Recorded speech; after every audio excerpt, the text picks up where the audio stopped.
Bones जो है वो अब आएंगी अपेंडिकुलर स्केलेटन के अंदर। तो अपेंडिकुलर स्केलेटन के अंदर सबसे पहला वाला पोर्शन है ये वाला, पेक्टोरल गडल वाला, जो ऊपर वाला आपका पोर्शन है, कंधा और जो सारा बाजू आएगा वो सारा। अच्छा, अब इसके अंदर ये जो सामने आपकी बोन है, ये जो सामने आपको दिख रही है, ये जो आगे की तरफ को है, और ये स्किन के अंदर से साफ अक्सर लोगों की दिखती भी है, नजर आती है, ये वाली जो बोन है, इसको क्लाविकल बोलते हैं।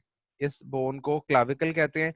फिर पीछे की साइड से जो एक बोन आ रही है, जो आपको अटैचमेंट देगी पूरी, इस बोन को स्कैपुला कहते हैं। जो बैक साइड से कमर के साथ जो अटैच्ड है, पीछे कंधे के साथ से जो आगे बोन आ रही है, ये वाली bone, this bone is called as scapula. ठीक है। स्कैपुला के आगे आपकी बाजू की हड्डी शुरू हो जाती है, जो ऊपर वाली हड्डी है। ये जो ऊपर वाली हड्डी है, ये एक ही बोन है और इसका नाम है ह्यूमरस। ह्यूमरस से आगे जो आपका अगला बाजू शुरू होता है, इसके अंदर दो बोन्स आती हैं। मतलब आपके कंधे से लेके आपकी एल्बो तक एक बोन है, and that bone is called as humerus. और ह्यूमरस यानी कि आपकी कोहनी से लेके आपके हाथ तक जो बोन्स आती है, ये एक नहीं है, ये दो हैं। अगर आप अपनी हाथ पे फील भी करके देखो अपने आर्म के ऊपर, तो एक एक साइड पे और एक दूसरी साइड पे। ठीक है।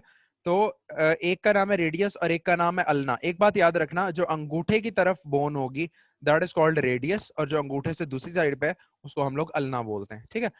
तो सबसे पहले यहाँ से आप लोगों ने देख लेनी है क्लाविकल, स्कैपुला, और इसी तरह से ह्यूमरस। ह्यूमरस के बाद हमारी रेडियस और अल्ना आ जाती है। ठीक है। रेडियस और अल्ना कंप्लीट करने के बाद आगे हम आ जाते हैं हाथ पे।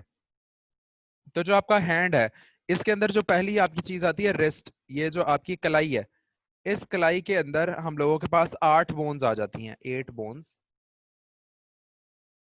और इनका नाम है कार्पल्स। ठीक है। कार्पल्स आ जाती हैं। कार्पल्स के आ जाने के बाद इससे नेक्स्ट जो आ गई, ये 5 हड्डियां आती हैं, 5 बोन्स आती हैं यहाँ पे। इनका नाम है मेटाकार्पल्स।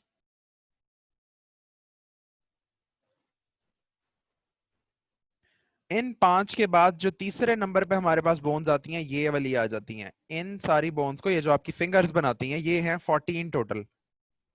आप अपनी फिंगर्स के ऊपर भी महसूस करो, तो आपकी फिंगर जब 3 जगह पे बेंड हो सकती है, इसका मतलब 2 जगह पे बेंड हो सकती है, इसका मतलब उसके अंदर 3 बोन्स हैं। तो ये 14 टोटल बोन्स आती हैं, 3 3 हर उंगली के अंदर और अंगूठे के अंदर 2 साइड से। ठीक है। तो 3 3 जब सब उंगलियों में जाती हैं तो 12 हो जाती हैं, और 2 जब अंगूठे में होती हैं तो 14 हो जाती हैं। इनको बोलते हैं फेलेंजेस। मेटाकार्पल्स आपने कितनी बताई हैं? 5 बेटा, 5। ये जो आपकी ओके। हाथ का जो पाम है ना, जो हथेली है, इसके ऊपर एक तो रिस्ट आती है ना, रिस्ट जो आपकी कलाई है, कलाई के अंदर 8 बोन्स हैं, दे आर कार्पल्स। कलाई से आगे चले जाओ, तो जो आपका पाम है, हाथ का जो हिस्सा है, जिसके अंदर 5 हड्डियां आप साफ महसूस कर सकते हो अपने हाथ के ऊपर। अगर आप हाथ के ऊपर साफ महसूस करो, आपके पाम के अंदर 5 हड्डियां आती हैं, दे आर मेटाकार्पल्स। और फिर आगे अगर आप फिंगर्स की तरफ जाओ, तो फिंगर्स के अंदर 14 फेलेंजेस हैं। ठीक है। तो अब इनको बोन्स को थोड़ा सा कैलकुलेट कर लेते हैं कि कितनी बनती है। 8 हो गई कार्पल्स, 5 हो गई मेटाकार्पल्स, और 14 हो गई फेलेंजेस। ये टोटल कितनी बन जाती हैं? 8 और 5 13, और 14 27। 27 बोन्स बन जाती हैं एक हाथ के अंदर। 27 अगर एक हाथ के अंदर है, तो दूसरे हाथ में भी 27 हो जाएगी। टोटल कितनी हो जाएंगी? थोड़ी सी ये कैलकुलेशन कर लेते हैं ना। ये देखो, दो हैं पेलिक गडल और पेक्टोरल गडल, और फिर जाके आके स्कैपुला, सुप्रा स्कैपुला और क्लेविकल। देखो इसके अंदर कौन कौन सी आ जाती है हमारे पास। पहले नंबर पे आ गई है स्कैपुला, इसके साथ ही पिछले साइड में है सुप्रा स्कैपुला, 2 हो गई। और तीसरी है क्लाविकल, ये जो सामने वाली बोन है। ठीक है। तो 3 हड्डियां तो हो गई आपके कंधे के अंदर। ठहरो, मैं इसको ना कलर चेंज कर लूं। 3 बोन्स हो गई आपकी शोल्डर के अंदर। ठीक है। 3 बोन्स आपकी शोल्डर में आ गई। तो जब 3 बोन्स एक शोल्डर के अंदर है, तो दूसरे, बल्कि उसको डबल अभी बाद में करते हैं, 3 बोन्स शोल्डर के लगा लो। अब एक ह्यूमरस, एक रेडियस और एक अल्ना। ठीक है। ये सैक्रम तो उधर से आ रहा है, तो रेडियस और अल्ना है। तो इसका मतलब 3 हड्डियां आपके आर्म में हो गई, 3 इन आर्म। फिर हम लोगों ने जब हाथ कैलकुलेट किया, तो हाथ के अंदर हमें कितनी मिली थी? 27 इन आर्म्स, सॉरी हैंड। ठीक है। अब इनको टोटल करते हैं, 27 और 6 टोटल हो जाएंगी 30 33। 33 बोन्स आपकी एक साइड में इसमें आ जाएंगी, तो 33 ही यहाँ पे आ जाएंगी। टोटल कितनी हो गई? 33 और 33 66, 66। 66 बोन्स मोस्ट प्रोबेबली आपके इस पेक्टोरल गडल में आ जाती हैं। यहां तक बोन्स में किसी को मसला हो बच्चों?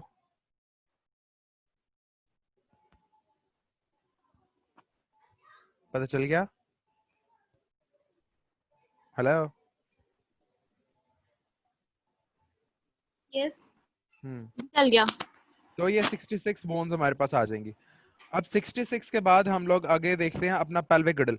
पेल्विक गडल के अंदर अगर आप देखो, हाइंड लिम्ब को वो वर्टिब्रल कॉलम से अटैच करता है। दो कोएक्सियल बोन्स हैं इसके अंदर,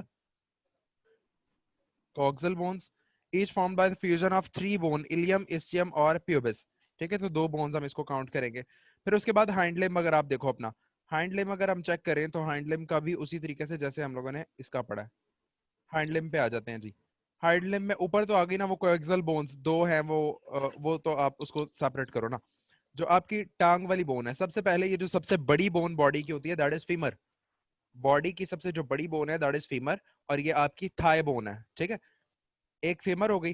फीमर के बाद अगर आप आगे चलो तो उससे नीचे जिस तरह से हाथ के अंदर दो बोन्स थी, इसी तरह से यहाँ पे भी दो बोन्स हैं। एक का नाम है टिबिया और दूसरे का नाम है फिब्यूला।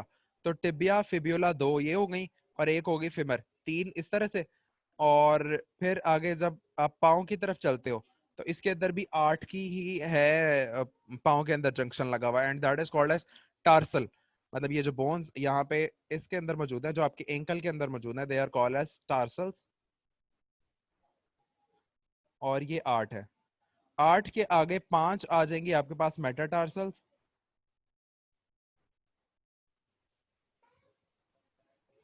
और तीसरे नंबर पे जब आप फेलेंजेस गिनोगे तो फेलेंजेस भी मेरे ख्याल 14 ही बनती हैं।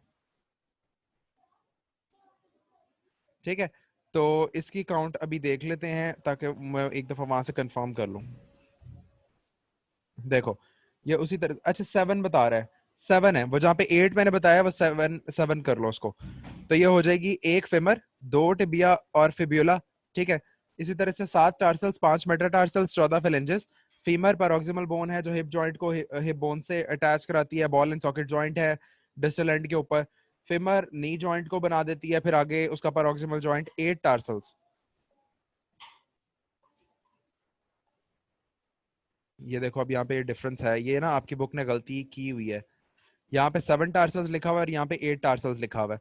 हम अभी कंफर्म कर लेते हैं, गिन लेते हैं कितनी बनती हैं। 5 फिर मेटाटार्सल्स आ जाता है, फिर उसके बाद 14 फिलेंजेस आ जाती हैं।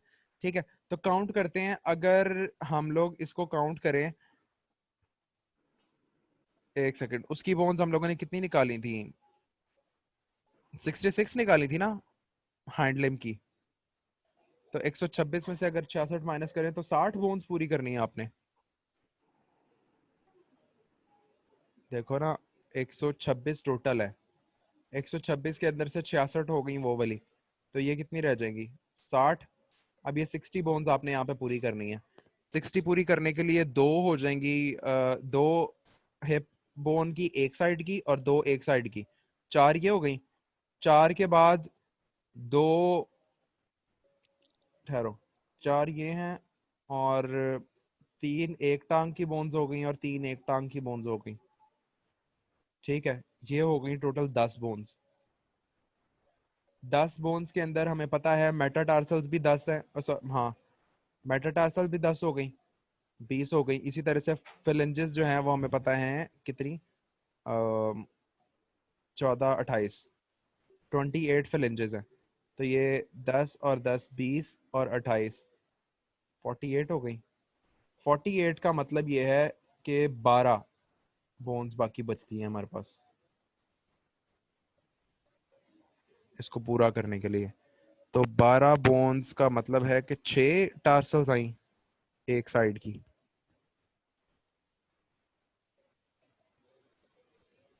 नहीं नहीं नहीं नहीं नहीं, ठीक है, ठीक ठीक ठीक ठीक। उसने यहाँ पे ना दो कोएक्सियल बोन्स बताया हुआ है। दो कोएक्सियल बोन्स का मतलब है वन एट ईच साइड।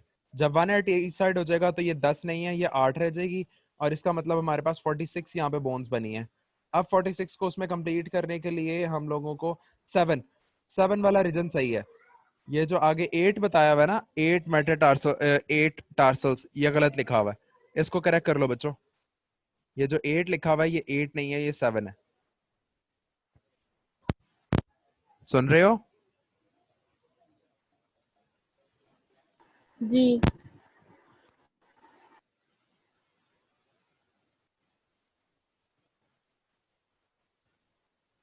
तो अब कैलकुलेट दोबारा से एक दफा कर लेते हैं ताकि आप लोगों को क्लियर हो जाए। वो तो मैंने अपने उस हिसाब से कर लिया था।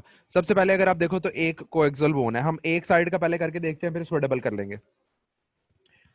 कोएक्सियल बोन होती है फीमर और टिबिया फिब्यूला, टांग की बोन्स आ गई 3, आ गई। इसके बाद वो जो इसका एंकल का जॉइंट है उसके अंदर 7 टार्सल्स, 7 के बाद आ जाती हैं 5 मेटाटार्सल्स और उसके बाद 14 फेलेंजेस। ठीक है, अब इनको काउंट कर लेते हैं। 14 और 5 19 और 7 26 और 4 30।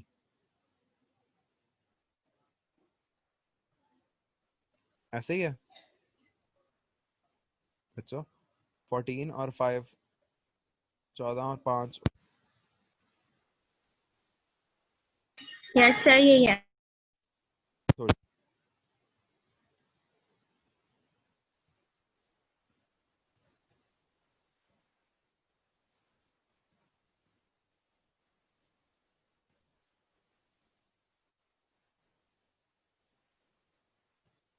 ऐसा टाइम थी बच्चों पेक्टोरल गडल की। पेक्टोरल की आ गई 66, पेल्विक की आ गई 60 और जब 26 का स्केल।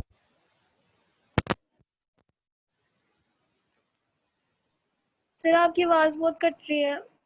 कट रही है? सबको कट के आ रही है यस बच्चों? सर। नहीं।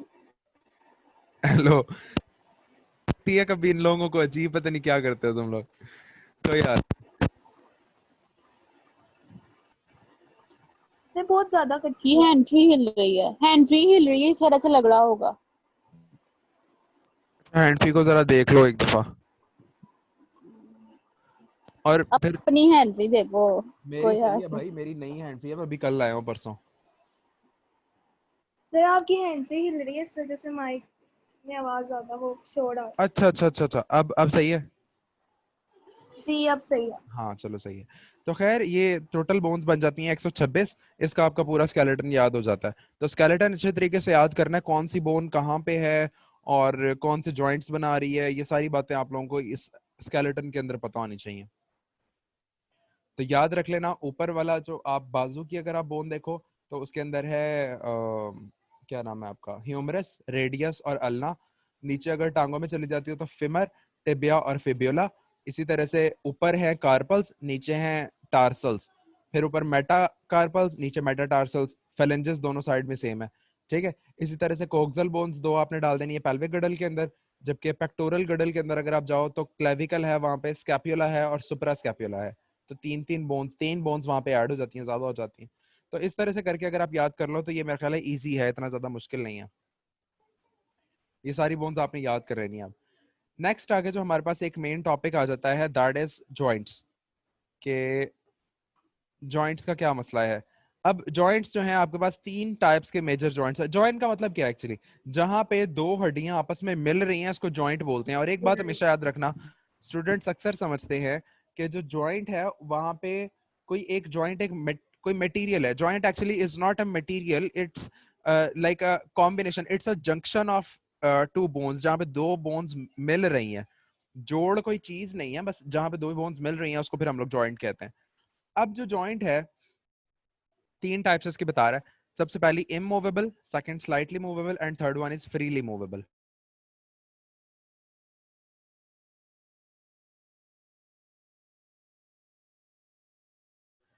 तो इमूवेबल जॉइंट्स ऐसे जॉइंट्स हैं जो कि मूवमेंट अलाउ ही नहीं करते। Immovable they cannot show movement. Second आ जाते हैं स्लाइटली मूवेबल जो थोड़ी बहुत मूवमेंट शो करते हैं, और तीसरी आ जाता है फ्रीली मूवेबल जो आपको फ्रीली मूव करके बताते हैं कि जितना मर्जी मूव कर लो, लाइक एक कंप्लीट रेंज ऑफ मूवमेंट देते हैं, वो फ्रीली मूवेबल जॉइंट्स में आ जाएंगे। अच्छा, सबसे पहले इमूवेबल की एग्जांपल देखो। आपकी स्कल के अंदर कितनी बोन्स थी बच्चों? स्कल की आप लोगों ने बोन्स पढ़ी थी, कितनी बोन्स थी? 22। 22 बोन्स। अब वो 22 बोन्स एक दूसरे के साथ कहीं ना कहीं तो मिल रही हैं, इसका मतलब ये है कि वो जो 22 बोन्स, बल्कि उन 22 को भी छोड़ो, उनके अंदर से जो क्रेनियल बोन्स है आपकी, वो क्रेनियल बोन्स एक जगह से दूसरी जगह मिल तो रही हैं, जहां पे मिल रही हैं वो ज्वाइंट भी बन रहा है, ज्वाइंट है लेकिन वो मूवमेंट अलाउ नहीं करता। आपकी जो खोपड़ी की हड्डियां हैं ये एक जगह से दूसरी जगह मूव नहीं कर सकती, बिल्कुल भी मूव नहीं कर सकती। तो ऐसे जॉइंट्स जो कि मूवमेंट बिल्कुल भी अलाउ ना करें, जैसा कि स्कल के जॉइंट्स आपके, उनको हम लोग कहते हैं इमूवेबल जॉइंट। सेकंड आपके पास आते हैं स्लाइटली मूवेबल, जो थोड़ी सी मूवमेंट अलाउ करते हैं। इसके अंदर एग्जांपल आ जाती है आपकी वर्टेब्रल कॉलम की। आप अगर अपनी कमर को मोड़ने की कोशिश करो तो एक खास हद तक मुड़ती है, इससे ज्यादा मुड़ नहीं सकती, एक कंप्लीट रेंज ऑफ मूवमेंट नहीं देता, तो इसको आप लोग स्लाइटली मूवेबल के अंदर रखते हो। थर्ड आपके पास आ जाती है फ्रीली मूवेबल जॉइंट, जो कि आपको एक रेंज ऑफ मूवमेंट अलाउ कर देता है। अब रेंज ऑफ मूवमेंट किस तरह से मिलती है, इसकी आगे फर्दर ना 3 टाइप्स बताई हुई है। पहली है ball and socket joint. Ball and socket joint अगर आप देखो तो इसको आगे पीछे ऊपर नीचे दाएं बाएं जिस मर्जी डायरेक्शन में, कोई एक प्लेन फिक्स नहीं है, जिस मर्जी प्लेन के अंदर इसको मूव कर लो, आगे पीछे मूव कर लो, ऊपर नीचे मूव कर लो, साइडवेज मूव करो, जैसे मर्जी आप इसको मूव करवा लो तो ये मूव हो जाता है बॉल एंड सॉकेट जॉइंट। ठीक है। सेकंड जो हमारे पास आ जाता है वो है hinge joint. Hinge joint is just like a hinge of just like a hinge. दरवाजे का जो कब्जा होता है वो कभी देखा है, वो आपको एक रेंज में मूवमेंट अलाउ कर सकता है। दरवाजे को आप लेफ्ट टू राइट खोल सकते हो लेकिन ऊपर नीचे नहीं खोल सकते, तो ये एक रेंज मूवमेंट, एक प्लेन की मूवमेंट अलाउ करता है, इसको हिंज जॉइंट बोलते हैं। एग्जांपल आपकी कोहनी है, अगर आप अपनी कोहनी देखो, आपकी जो एल्बो है, इसमें अगर आप ऊपर और ऊपर से नीचे अगर आप इसको मूव कराओ तो इसको हम लोग हिंज जॉइंट कहते हैं फिर। ठीक है। थर्ड आपके पास आ जाता है पिवट जॉइंट। पिवट जॉइंट ये है कि अगर एक बोन स्टॉप्ड हो और उसके अलोंग दूसरी मूव कर जाए, ये रेडियस और अल्ना के दरमियान का जॉइंट है। ये वाली मूवमेंट इतनी ज्यादा स्लाइट है कि आप लोग इसको ऑब्जर्व इस तरह से नहीं की जा सकती, इसको ऑब्जर्व करवाया जा सकता है फिजियोथेरेपी के थ्रू। एक होती है लाइक इनकी उन लोगों ने ना इसकी मूवमेंट करवाई थी, मेरे जब था ना तो मैंने फिजियोथेरेपिस्ट जब गया था वहां पे, तो उन्होंने ये मूवमेंट थोड़ी सी शो करा के दिखाई थी। लेकिन बहरहाल ये अब एक प्रैक्टिकल डिमॉन्स्ट्रेशन है जो कि बताई जा सकती है, ऐसे ऑनलाइन मैं कैसे समझाऊं तुम्हें। लेकिन बहरहाल एक एक बोन फिक्स्ड है और उसके अंदर एक दूसरी बोन लगी हुई है, जैसे देख लो ना आपके सामने दिख रहा है, ये उसने आपको इसका क्लियर कट व्यू बताया है। इसके अंदर देखो, एक के अंदर एक सॉकेट सा बना हुआ है छोटा सा, और उसके अंदर दूसरी फिक्स हुई हुई है। ये जो दूसरी वाली बोन है ये इसके अंदर मूव कर सकती है। ठीक है। तो इस वाली जॉइंट को हम लोग पिवट जॉइंट कहते हैं। ठीक है। तो ये इसकी 3 टाइप्स आ जाएंगी on the basis of movement. अगर आप मूवमेंट की बेस के ऊपर इसको क्लासिफाई करोगे तो पहले 3 टाइप्स आएंगी, immovable, slightly movable and freely movable, और फिर उसकी फर्दर टाइप्स आ जाएंगी ball and socket, hinge and वो तीसरी वाली पिवट जॉइंट। अब अगर आप इसके स्ट्रक्चर की बेस के ऊपर इसको क्लासिफाई करो तो स्ट्रक्चर की बेस पे क्लासिफाई करने के लिए आपके पास 2 टाइप्स इसकी आती हैं, fibrous joint and cartilaginous and synovial. 3 बताए मैं बल्कि। ठीक है। तो 3 कौन कौन से हैं, fibrous joint, cartilaginous joint and synovial joint. Fibrous joints are held together by short fibers embedded in the connective tissue. These joints are present in skull. They fix teeth into jaws. आपकी दांत जो जबड़े के साथ fixed हैं वो भी इसी जॉइंट के थ्रू हैं, और साथ ही साथ जो स्कल के डिफरेंट जॉइंट्स हैं वो भी इसी किस्म के हैं। Cartilaginous joints, these joints allow little or no movement. Hyaline cartilage forms joint between, ये क्या लिखा हुआ है, पता नहीं क्या अजीब सा है, थ्रोइंग बोन है या मूविंग बोन, पता नहीं, जो भी है इसको देख लो। ग्रोइंग बोन, कौन सी बोन? ग्रोइंग। ग्रोइंग बोन, ठीक है। तो कार्टिलेजिनस बोन जॉइंट है वो वहां पे बन जाता है। These bones are held together by fibrous cartilage and are found between vertebrae at a point where coaxial bones meet in front of pelvis. तो pelvic bone के अंदर ये मौजूद है। थर्ड जो आपके पास है साइनोवियल जॉइंट, ये मोस्ट कॉमन जॉइंट है और ये अक्सर मूवेबल बोन्स के अंदर पाया जाता है। इसका स्ट्रक्चर अगर मैं आपको बताऊं तो मैं अभी आपको एक्सप्लेन कर देता हूं इसका स्ट्रक्चर कैसे है। These joints contain fluid filled cavity with the fluid and adapted to reduce friction between synovial joints. The joint is surrounded by a layer of connective tissue called as fibrous capsule, and their inner layer is synovial membrane. Some parts of capsule may be modified to form distinct ligaments that hold the bones together. इसका अगर मैं आपको एक journal सा structure बता दूं तो आप कुछ इस तरह से इसको देख लो। लेट से आपके पास एक ये बोन है, ये मैंने शायद आपको पहले भी बताया था, और एक इस तरह से ये दूसरी बोन है। इन दोनों बोन्स ने अलाउ की हुई है मूवमेंट।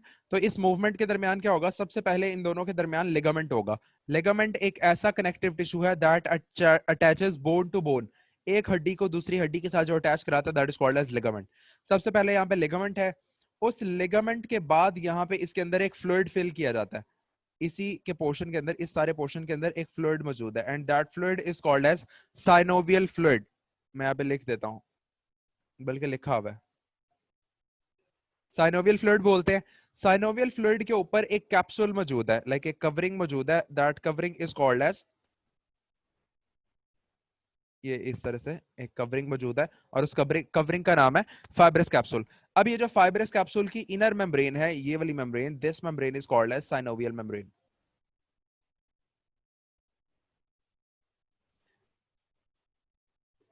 ठीक है, तो सबसे पहले सेंटर में लिगामेंट, लिगामेंट के बाद यहाँ पे एक फ्लूइड है, that fluid is called as synovial fluid. Fluid के बाद उसके ऊपर आ जाता है, अच्छा एक और बात, एक चीज जो मैं यहाँ पे भूल गया हूँ लगाना, वो है यहाँ पे इस बोन के ऊपर मौजूद कार्टिलेज। यहाँ पे इस बोन के ऊपर ऐसे कार्टिलेज मौजूद है और इस बोन के ऊपर भी ऐसे कार्टिलेज की कवरिंग मौजूद है। अब कार्टिलेज क्यों लगाया जाता है, क्योंकि आपको पता है, हम लोगों ने जब शुरू में पढ़ा था तो शुरू के अंदर मैंने आपको बताया था कि जो बोन है वो हार्ड बहुत ज्यादा है, पोरस है थोड़ी थोड़ी, और हाँ, और जबकि और फ्लेक्सिबल बिल्कुल भी नहीं है। जबकि जो ये है आपके पास दूसरा, क्या नाम है इसका, कार्टिलेज, ये कार्टिलेज फ्लेक्सिबल भी है, थोड़ा सा इलास्टिक भी है, स्मूथ भी है, और ये लाइक मूवमेंट और प्रोवाइड कर सकता है।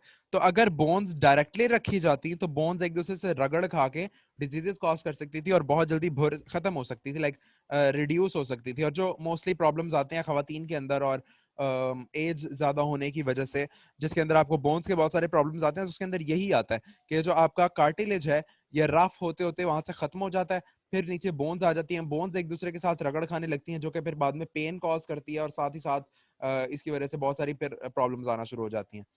तो खैर, ये जो चीज है, ये जो मामलात हैं कार्टिलेज के, कार्टिलेज के फिर बाद कार्टिलेज इसीलिए लगाया जाता है ताकि फ्रिक्शन वहां पे कम से कम हो, मूवमेंट ज्यादा से ज्यादा अलाउ की जा सके और इससे नुकसान सबसे कम हो। तो सबसे पहले कार्टिलेज, इन दोनों के दरमियान लेगामेंट लगा हुआ है, लेगामेंट के अलावा यहाँ पे एक फ्लूइड है and that fluid is called as synovial fluid. उसके बाद ऊपर एक कैप्सूल लगा हुआ है, एक कवरिंग लगी हुई है, that is called as connective tissue, जिसको हम लोग फाइब्रस कैप्सूल कहते हैं, जिसकी इनर मेम्ब्रेन कहलाती है साइनोवियल मेम्ब्रेन। ठीक है, तो ये एक टिपिकल से जॉइंट का स्ट्रक्चर है। आगे आपको दो एग्जांपल्स बता रहे हैं, हिंज और बॉल एंड सॉकेट, जो हम लोग पहले डिस्कस कर लिया हुआ। हिंज वो है जो एक प्लेन में मूवमेंट अलाउ कर सकता है, सिर्फ एक ही डायरेक्शन में, अप डाउन हो सकती है, या अगर लेफ्ट राइट है तो लेफ्ट राइट हो सकती है, यूजुअली अप डाउन ही है। तो इस किस्म की जो मूवमेंट है वो हिंज जॉइंट अलाउ कर रहा होता है। और दूसरी जो है that is ball and socket joint, जो सेवरल डायरेक्शंस के अंदर मूव करा सकती है, और दो इसकी एग्जांपल है हिप जॉइंट और शोल्डर जॉइंट। जो आपका कंधा है, आप कंधे से अपने बाजू को किसी भी डायरेक्शन के अंदर कैसे भी मूव करा सकते हो। ठीक है, तो जो हिंज जॉइंट है उसके अंदर वो आपको एक थोड़ी सी आगे एग्जांपल दे रहा है, on end of each muscle the origin is fixed to immovable joint at one side and other end of muscle is insertion is attached to far side of that joint। किसी एक bone के ऊपर fixed हुआ origin जो है वहां पे immovable bone के साथ अटैच्ड है, और वो उस मसल का जो दूसरा एंड है वो किसी दूसरी बोन के साथ अटैच्ड है, और फिर वो उसकी मूवमेंट करा दिया करता है। जिस तरह से आप अगर देखो तो आपका जो बाइसेप का मसल है, बाजू का जो मसल है बाइसेप का, ये आपके शोल्डर के साथ अटैचमेंट लेता है, ओरिजिन इसका शोल्डर है। तो शोल्डर इस टाइम पे अगर आपने अपने बाजू की मूवमेंट देखी है, एल्बो के अलोंग जो आपकी बाजू की मूवमेंट है, वहां पे उस मूवमेंट वो मूवमेंट करवा रहा है बाइसेप, और बाइसेप का ओरिजिन आएगा एक इमूवेबल बोन, शोल्डर बोन। अब शोल्डर बोन आप कह सकते हो कि शोल्डर बोन तो मूव कर सकती है, लेकिन शोल्डर बोन इस टाइम पे फिक्स है जिस टाइम पे आप इसको मूवमेंट देख रहे हो उसकी।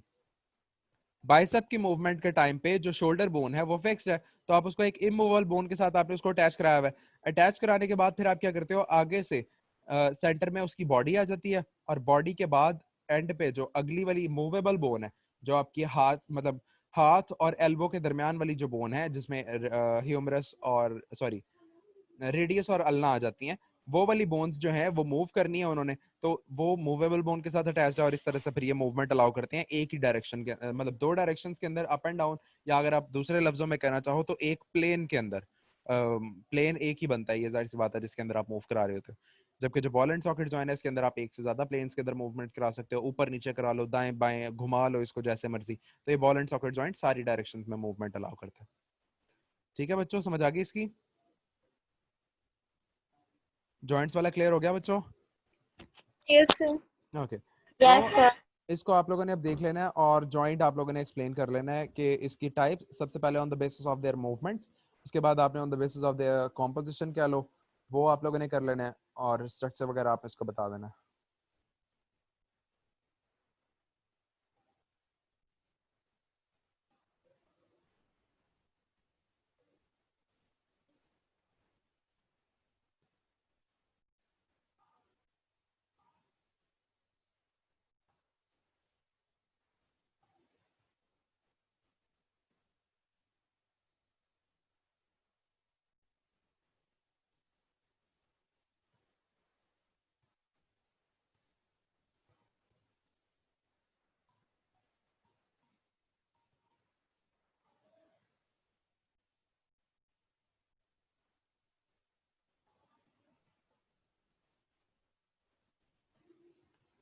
बच्चों इसको एक दफ़ा देख लो, 5 मिनट ले लो, 2-4 मिनट, इसको एक दफ़ा पढ़ लो और कुछ पूछना है तो वो पूछ लो, फिर हम आगे स्टार्ट करते हैं।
बच्चों पढ़ लिया इसको?